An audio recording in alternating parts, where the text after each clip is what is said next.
Fala pessoal, sejam muito bem-vindos a mais um vídeo de análise técnica aqui no canal Artifícios Automotivos. Se você busca marketing de concessionária ou opinião baseada em sensação de dirigir, este não é o seu lugar. Aqui nós abrimos sempre o capô, analisamos a arquitetura desse trem de força, a química das células e matemática de engenharia. Para o seu bolso, certo? Essa é a função do canal.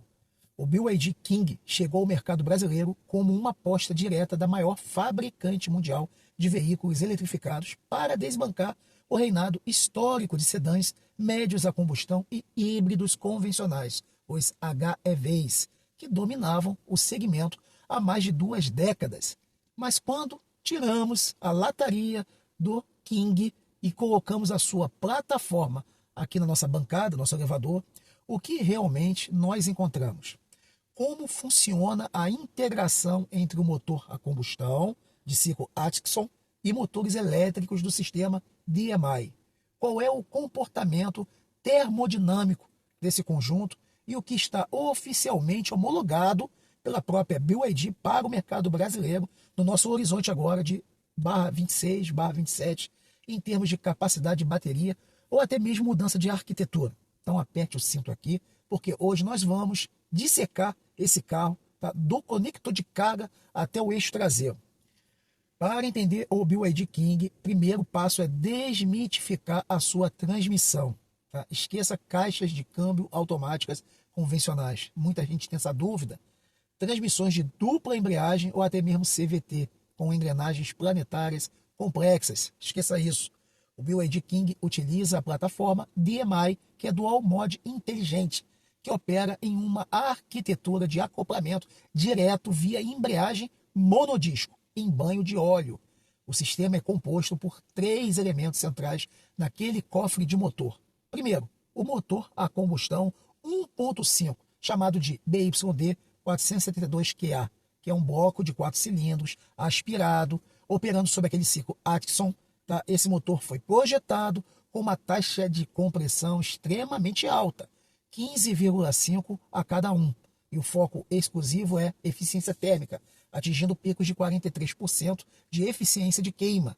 Ele não possui correias periféricas, bomba d'água, compressor de ar-condicionado e sistemas auxiliares, porque esses daí são todos elétricos e alimentados pela rede de alta voltagem ou algum periférico no barramento de 12 volts. O motor elétrico principal de tração é um motor síncrono de ímãs permanente montado no eixo dianteiro, responsável por tracionar o veículo na esmagadora maioria do tempo que estiver ligado. O motor elétrico gerador, tá? Conectado diretamente ao motor a combustão, vocês estão entendendo? É outra situação aqui. Serve para converter energia mecânica em energia elétrica trifásica quando o motor térmico opera como gerador de bancada. E também temos aqui, no modelo de carro BYD King e outros mais luxuosos, 3 tipos de operação. O modo EV, 100% elétrico, onde a embreagem de acoplamento direto permanece aberta, tá? Ela não se conecta. A bateria Blade então fornece corrente contínua para o inversor, chamado de VCU, que converte em corrente alternada para mover aquele motor elétrico de tração que está lá no eixo. Então o motor a combustão fica desligado, desacoplado. Temos também aquela situação que se chama motor híbrido em série, como gerador. A embreagem continua aberta, desacoplada. O motor 1.5 a combustão liga e roda naquela faixa de RPM de maior eficiência térmica, geralmente entre 1.400 a 2.200 RPM. Ele não vai tracionar as rodas, apenas gira o motor gerador que envia energia para o inversor alimentar o motor de tração ou também recarregar a bateria. E aí nós temos aquela terceira fase, o motor híbrido paralelo, tá? Engine Direct Drive, em velocidade de cruzeiro, geralmente acima de 80 km por hora a 100 km por hora, onde a relação de marcha do motor a combustão vai começar a coincidir com a velocidade das rodas, a embreagem hidráulica se fecha e se acopla. Então o motor 1.5 passa a tracionar as rodas diretamente através de uma relação fixa, chamada Single Speed Transmission. Tá? Se for necessária potência máxima para uma ultrapassagem, o motor elétrico de tração entra em paralelo, somando torque instantâneo. Vamos entender as versões que temos aqui do King homologadas no Brasil. É a GL e a GS. no portal oficial da BYD Brasil e documentos de homologação da marca, o King é oferecido nessas duas configurações técnicas que se diferenciam fundamentalmente pelo módulo de tração elétrica, que eu vou explicar para vocês detalhadamente, e também a capacidade de armazenamento do pacote de baterias. Então vamos lá. Vamos começar pelo mais simples, o BYD King GL, que é a versão de entrada. Tem uma bateria Blade de 8,3 kW de capacidade nominal.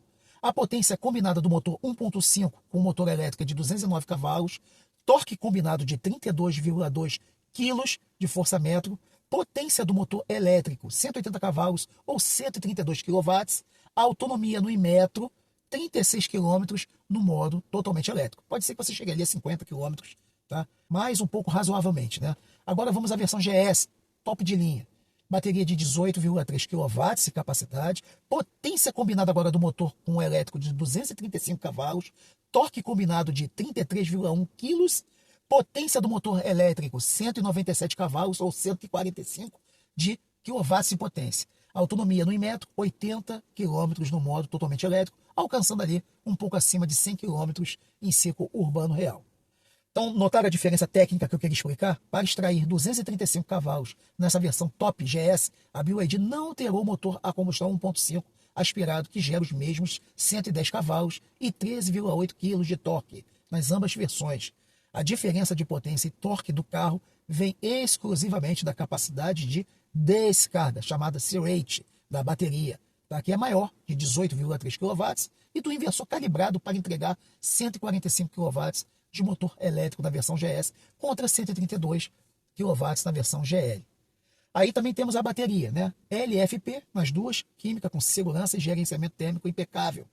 O coração do BYD King também é a bateria, tá? Proprietária da própria BYD, tá? Chamada Blade Battery, baseada naquele LiFePO4 ou LFP, para quem já está acostumado com isso.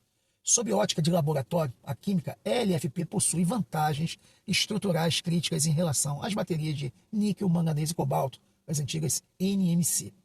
Tem uma estabilidade térmica, tá? Com as ligações covalentes de fosfato na célula LFP, são quimicamente muito mais estáveis do que ligações de cobalto, entendeu? Elas são menos densas. O ponto de decomposição térmica também de uma célula Blade ocorre acima de 500 graus Celsius, tá? Que ela pode entrar no ponto de ignição. E as baterias NMC começam a entrar em termo runaway, fuga térmica, por volta de 200 graus.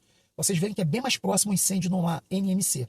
Segurança mecânica, penetração por prego, né? Teste padrão de indústria, fazem sempre isso, quando as células de baterias de determinadas fabricantes são perfuradas por haste de aço. Então, na Blade, ela não entra em combustão e a temperatura na superfície da célula não ultrapassa 60 graus. Olha só que interessante, né? Também temos a vida útil de ciclos. Baterias Blade suportam entre 3.000 a 5.000 ciclos de carga e descargas completos, mantendo aqueles 80% de capacidade original de retenção, famoso SOH. Em um sedã com 80 km de alcance elétrico diário, que é o King, isso representa uma durabilidade teórica que supera 400 mil quilômetros rodados. O que está então fundamentado para o Brasil entre a virada de 26 para 27. E a verdade também sobre uma situação de um King de 24 kW. Muitos canais e portais, né, na internet estão alardeando a chegada iminente de um novo King, com um pacote de baterias de 24,57 kW e o sistema DMI de quinta geração, chamado DM 5.0, para o mercado brasileiro. Como analista aqui independente, eu preciso filtrar o que é fato homologado do que é ruído na internet. Então vamos começar com fatos homologados, tá? A BYD lançou em mercados asiáticos e também na América Latina, como México, uma atualização visual do sedã médio conhecido na China como Seal 05 DMI ou King-L DMI, equipado com sistema DM 5.0. Eficiência térmica do motor ajustada para 46% e o pacote de bateria opcional de 24,57 kW. Ponto, tá? O que está, então, efetivamente fundamentado nos planos de homologação e produção da BYD para o mercado brasileiro em 2027. Envolve, então, os seguintes planos. Primeiro, nacionalização na fábrica de Camaçari, na Bahia. A prioridade estratégica, então, da BYD para o King, entre modelos que começaram em 25 até o 27, é montagem do modelo no complexo fabril de Camaçari. Vai adotar então um motor FlexWood, que é o Flex Fuel nosso conhecido, para o mercado brasileiro. O pilar técnico da atualização da plataforma DMI no King não é o simples aumento de tamanho físico da bateria, mas sim a conversão e tropicalização do motor 1.5 de ciclo Atkinson para operar agora com etanol. Então a prioridade maior dela é essa, tá? Jogar o carro para rodar etanol. O desenvolvimento do software de injeção, taxa de compressão que muda, materiais resistentes à corrosão do combustível renovável, é prioridade da engenharia da marca para o país agora nesse momento.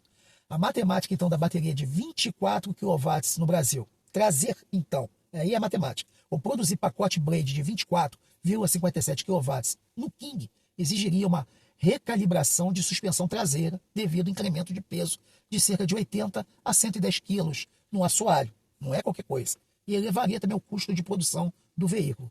Com aquela alíquota de importação, tá, para veículos híbridos atingindo o teto de 35% e a política do programa Mover, colocar uma bateria de 24 kW no King faria o sedã canibalizar a faixa de preço do Song Plus e do elétrico Seal, vocês entenderam? Porque os outros perdem a noção de ter também. Então, diagnóstico para 27 no Brasil, portfólio fundamentado mantém a arquitetura de 18,3 kW para a versão top de linha, focando em ganho de eficiência no motor 1.5 Flex e produção local, que está difícil de sair. E não superfaturamento de tamanho de bateria, que até inviabilizaria a relação custo-benefício do produto no mercado nacional. O BYD King entrega exatamente o que a sua engenharia se propôs a fazer, que é o quê? Eliminar a complexidade mecânica de caixas de câmbio tradicionais e substituir o consumo de combustível fóssil por eficiência elétrica gerenciada por software. Ele não é um carro de corrida, mas é um sedã de alta eficiência energética. Foi isso que eu quis trazer toda essa matemática para vocês. Se você então busca um veículo para rodar no dia a dia urbano como um 100% elétrico num modo EV e ter tranquilidade de viajar com autonomia ali de 1.000 km no modo híbrido, a arquitetura com bateria de 18,3 kW e esse sistema DMI que eu expliquei é uma solução mais racional e sólida da engenharia automotiva atual. Agora eu peço para você deixar aquele comentário técnico aqui embaixo, tá ok? Qual ponto da arquitetura DMI você quer que a gente passe no Scania e na bancada em próximo vídeo? Eu sempre gosto de explicar coisas assim, de repente tem gente que gosta de conteúdo mais aprofundado. Inscreva-se aqui no Artifício Automotivo, caso você seja novo, deixa aquele hype. Se curtiu o vídeo, deixa o hype, que é o mais importante aqui, e eu agradeço demais. Link de afiliados aqui embaixo também, para você que caso queira ter ou já tenha um eletrificado. E mais 2 vídeos para continuar aumentando a capacidade técnica de vocês. Um grande abraço e até o próximo vídeo.